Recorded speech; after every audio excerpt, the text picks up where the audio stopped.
The thoughts and hot takes you're about to hear belong to the reviewer and do not reflect Jet TV, its parent company, or any sponsors. And spoilers ahead, we're about to ruin this movie for you in the most entertaining way possible. Jet Flix.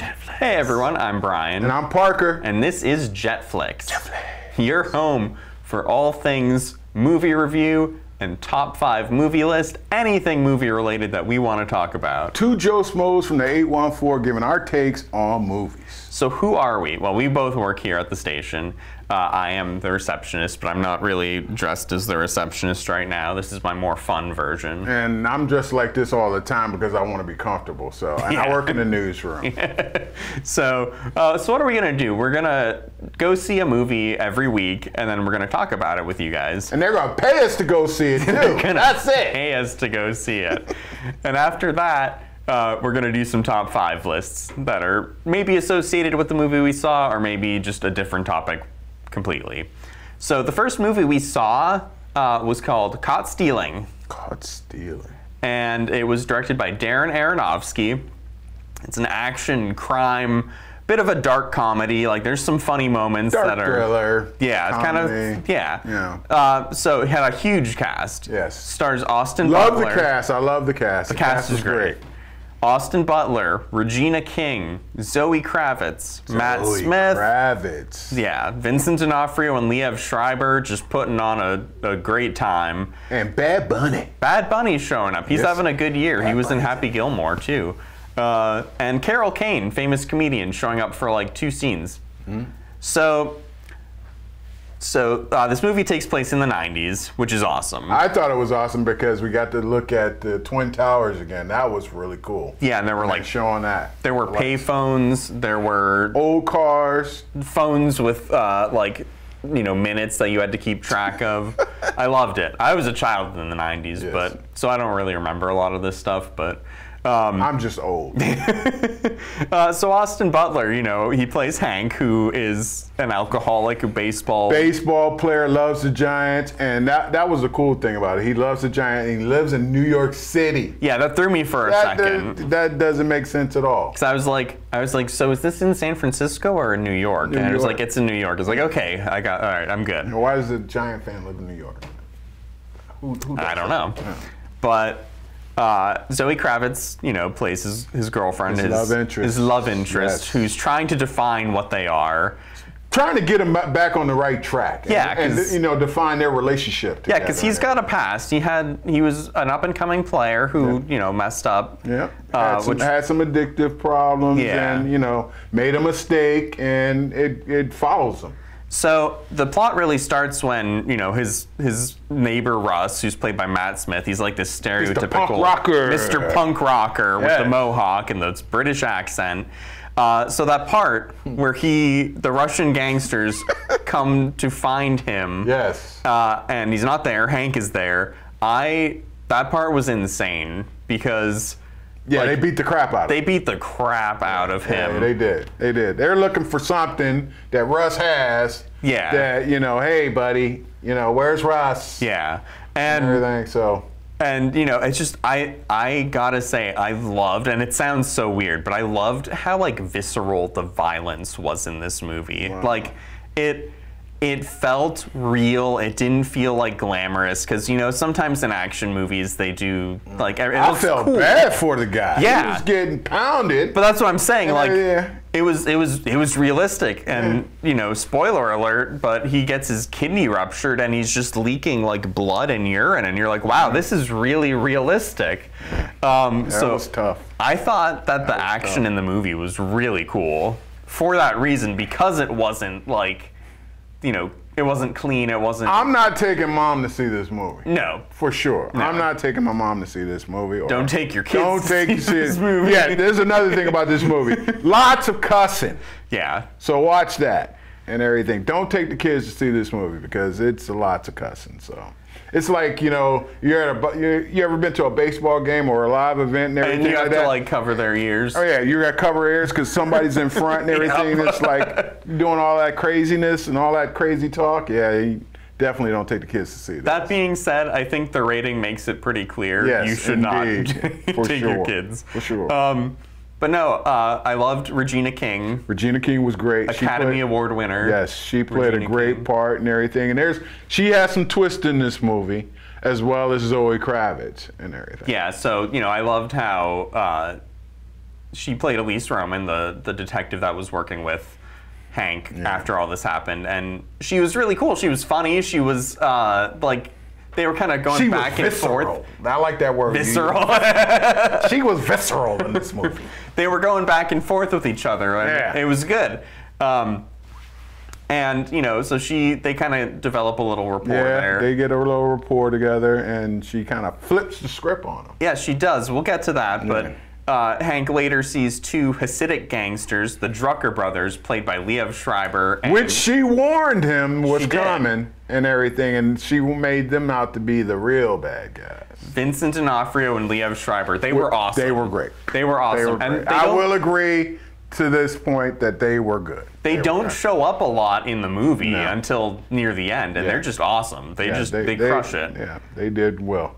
They did very well. The big plot twist with Regina King's character is that while she is a cop, she is working with the Russian gangsters and Bad Bunny's character, Colorado, which that kind of threw me for a second. That was the bad part of it and everything, the flipping the script on everything. Yeah, they had and everything. They had she to kind of throw flipped it. Yeah, so she turns out to be the bad guy, or one of them. Yeah.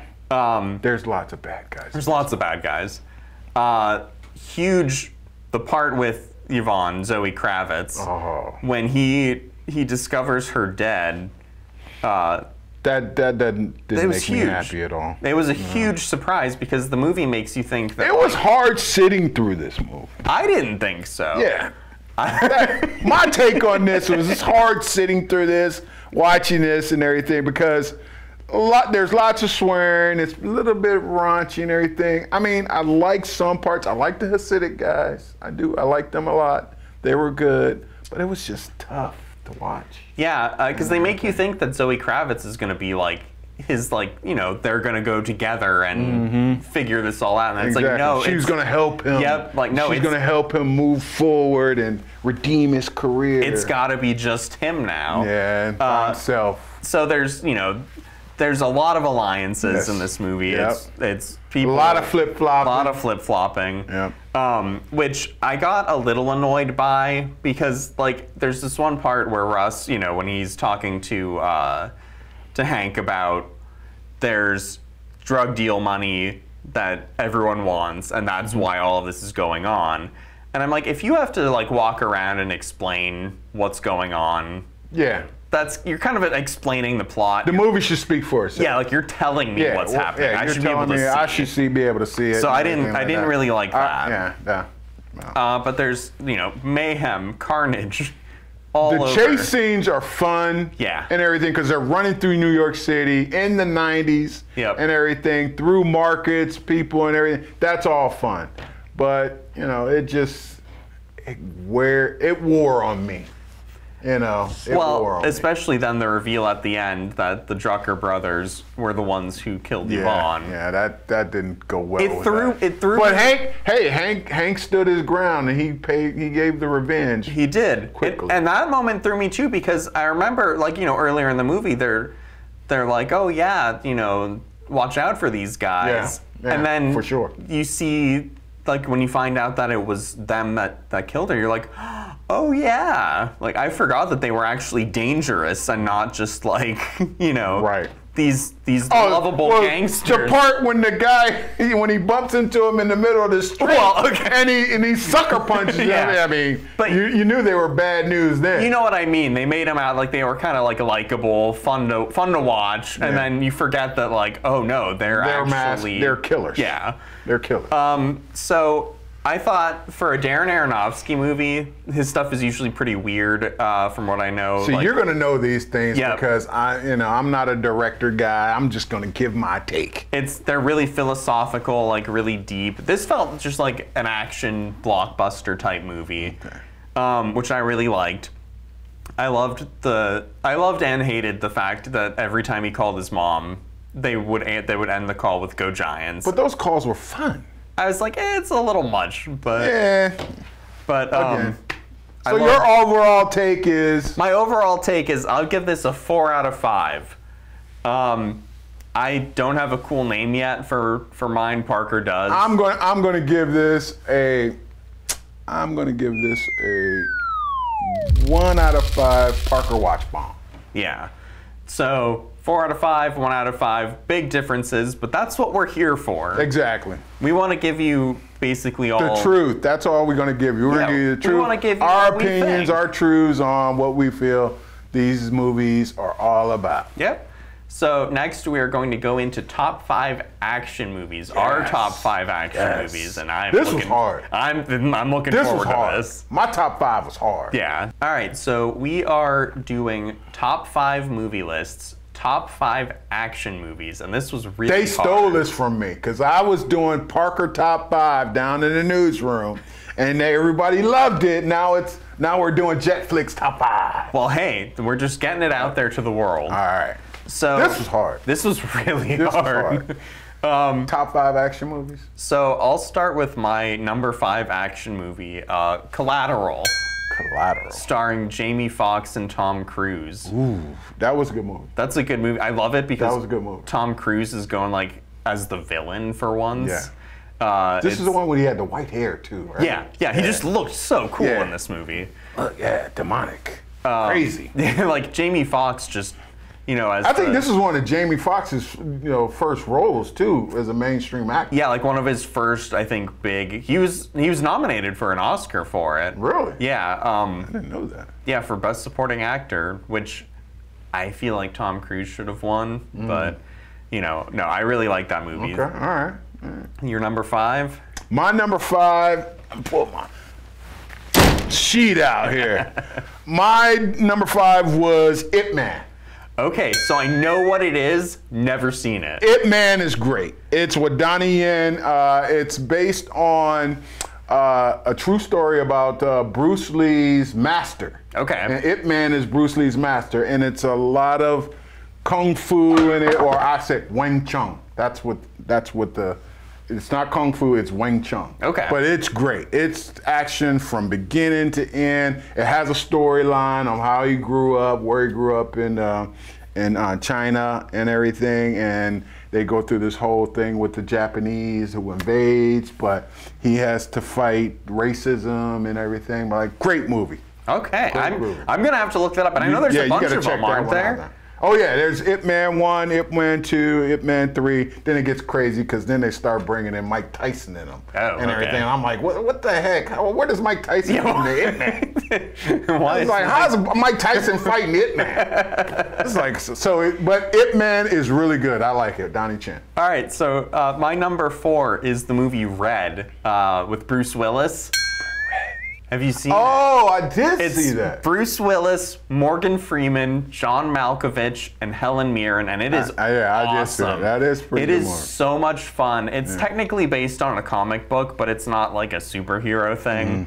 No, it's just a lot of fun. It's got all the action you want. It's funny.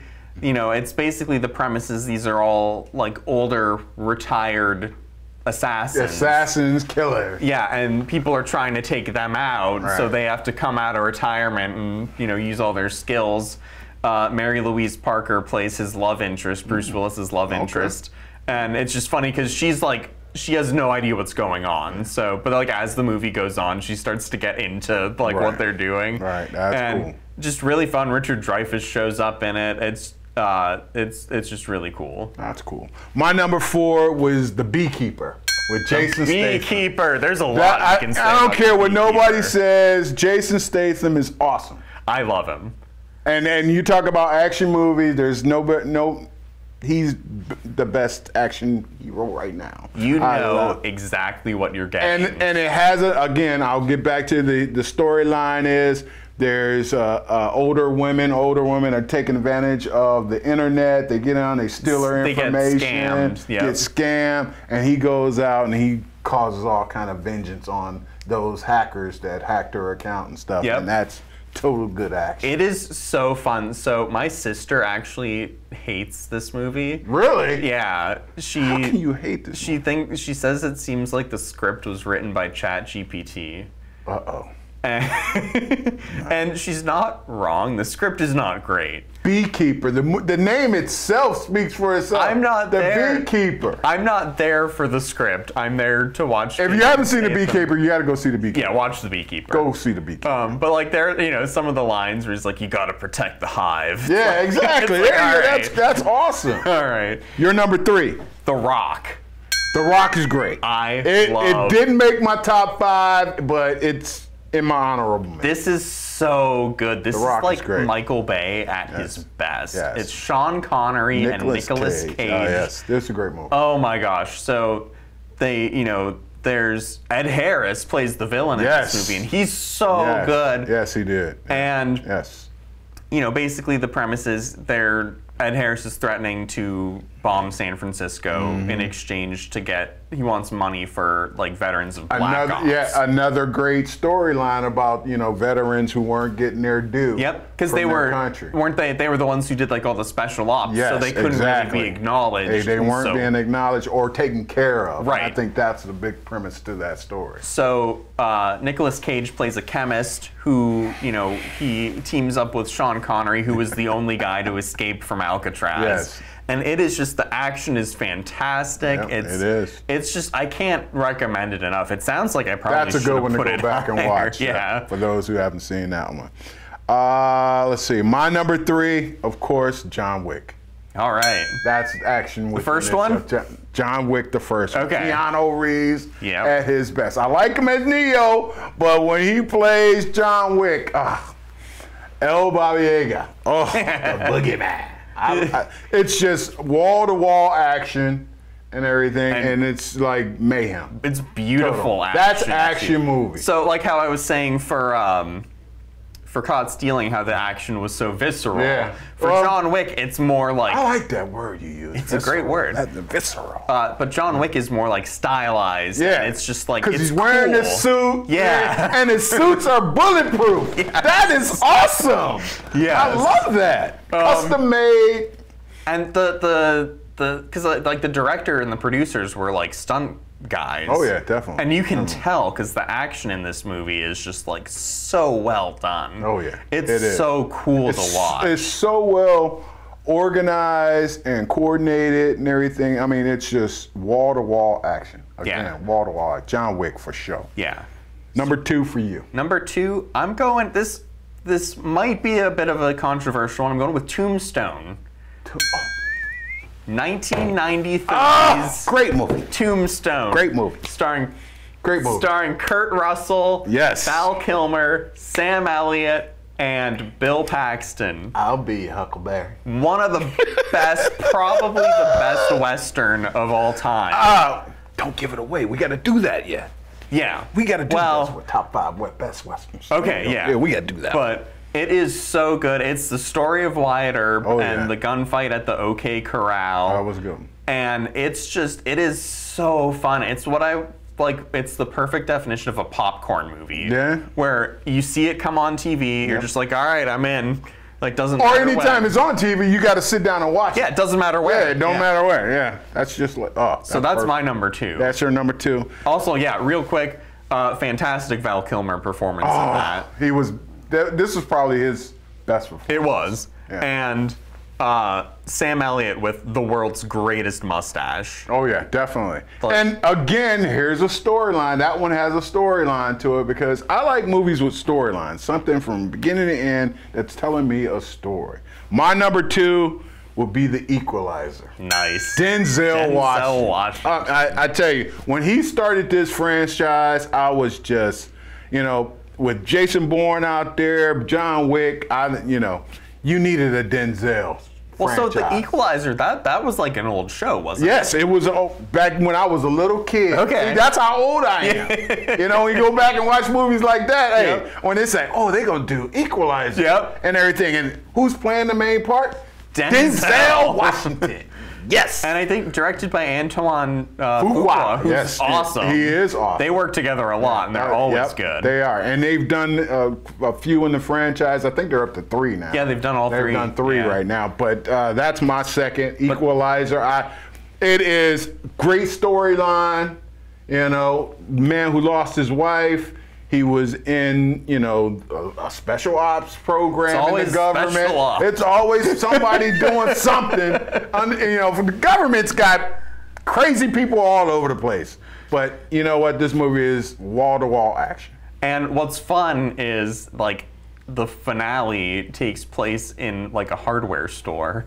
Doesn't it? Yeah. So he's taking people out. That's where he's working. He works at the hardware store, like the local Home Depot. So he's like and everything. He's using nail guns. Yeah, he's using nail guns and, you know, torches and screwdrivers. Yeah, it's great. It's awesome. And my number one. My number one action movie. Number one. Gladiator. Gladiator. You know what? That was a good movie. You sound a little underwhelmed by that. Yeah, I'm underwhelmed because I'm not underwhelmed. I'm overwhelmed because I thought the soundtrack was even better. Soundtrack is great. The soundtrack was great. But that's like you said, like the storyline, just like the whole revenge plot of Russell Crowe being sold into slavery and then working his way up as a gladiator. Joaquin Phoenix just playing like the role of a lifetime. Yeah. He should have won an Oscar for that movie, and he did not. Yep.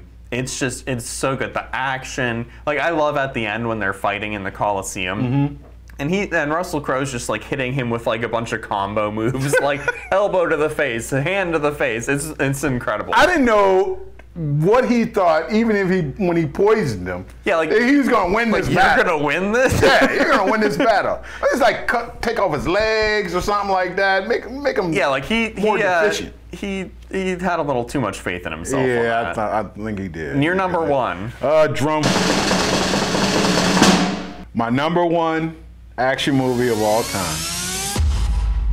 Last Samurai. Wow. Okay. Tom Cruise movie.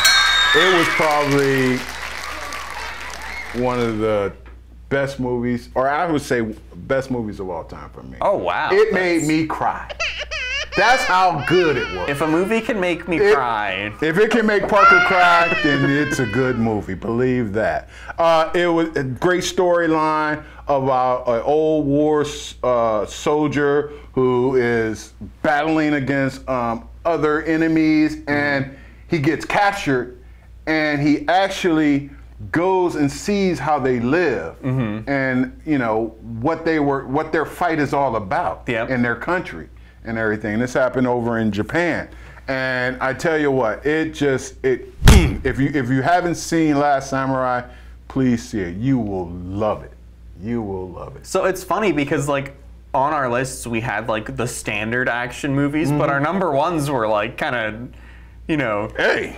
They were kind of not what I was expecting. But it's all action. I love it, yeah. It's all action. It's all action. No, go see Last Samurai. That's, you know. And if you haven't watched Gladiator in 25 years, go watch it because it's incredible.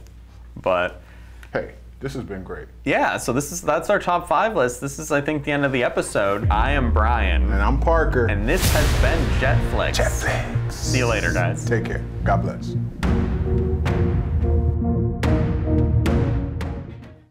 Thank you guys for watching. If you like this content and want to see more podcasts from our station, stay tuned for our new streaming app, Jet 24/7, coming soon to all smart TVs and streaming devices. Thanks for watching. Jet Flix. Jet Flix.